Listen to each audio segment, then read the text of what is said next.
that Alex Haley got sued for what? Over $600,000 because a lot of his book was plagiarized, false. Alex Haley, Roots, you know. The judge told him that he should be ashamed of himself for perpetuating that fraud.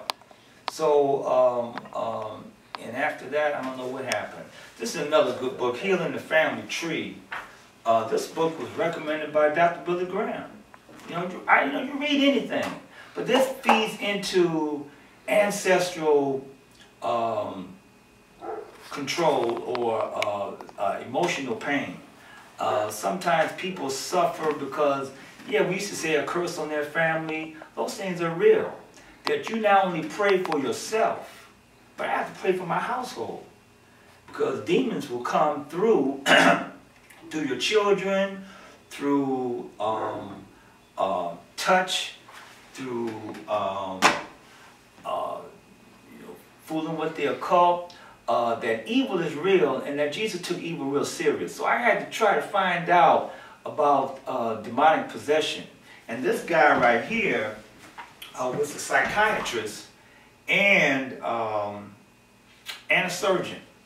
And wrote a real good book, and it was real helpful to me. What's the name of that book again, Carl? Healing the Family Tree by Dr. Kenneth McCall.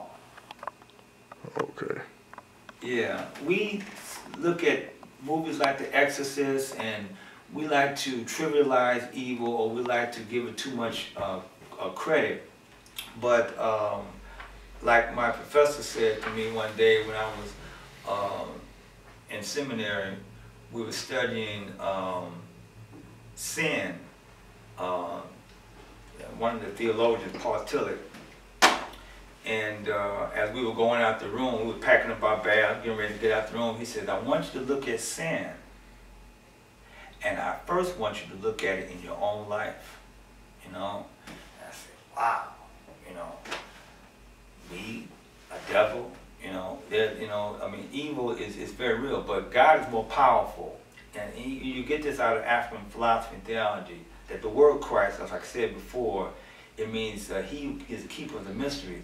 And that right is more sturdier than wrong, and good is more permanent and powerful than evil. So, for people to change and to improve themselves it's a purification process. This is a real good book, Deep Change, Discovering the Leader Within You, by Robert Quinn. He taught at University of, taught in management. When I look at the governor, when I look at politicians, when I look at what Barack Obama's going through, he's managing change. And this guy said, look, if you're going to change, you got to be deep change. You can't just talk about change. Okay, it has to be deep change.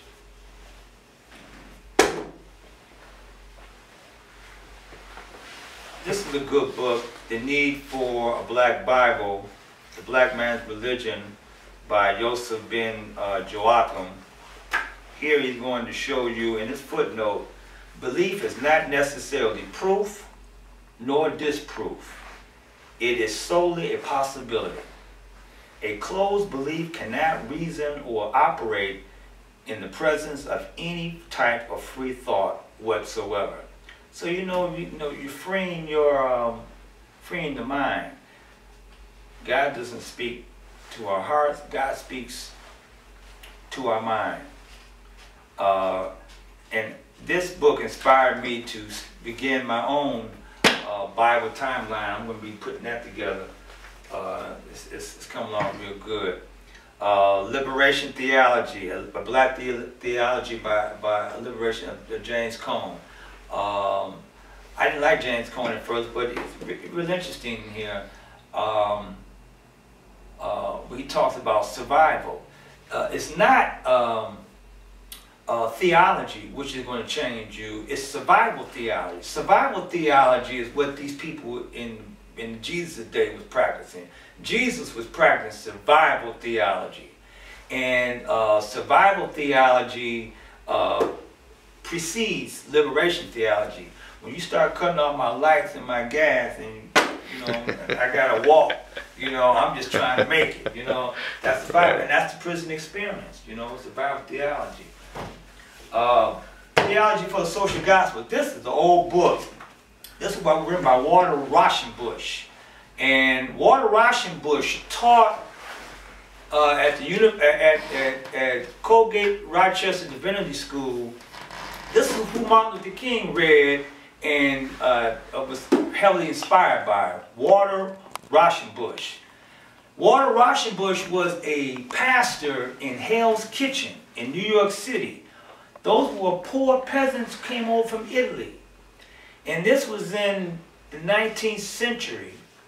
After he pastored there for 20 years, then he wrote this book. And but guess who Walter Rauschenbusch was contemporary with in New York City? Walter Rauschenbusch was here in Hell's Kitchen, and Marcus Garvey was down there in Harlem. Interesting. I wonder how much Garvey. I remember this student asked how much of a Garvey. That's a good research. How much did a lot of this come from Garveyism? Garvey came to America to see Booker T. Washington, who died mysteriously in New York City. Garvey came from Jamaica, Dr. Clark pointed out, and he came to New York, and he found fertile people who were ready for to transform their lives. It didn't happen it couldn't happen in Jamaica. Somehow that's how miracles work. Jesus couldn't do nothing in what was that, Galilee? Jesus and the people don't want to change, they're not going to change. Jesus and the Disinherited, excellent book by Howard Thurman. He reinterprets Christianity.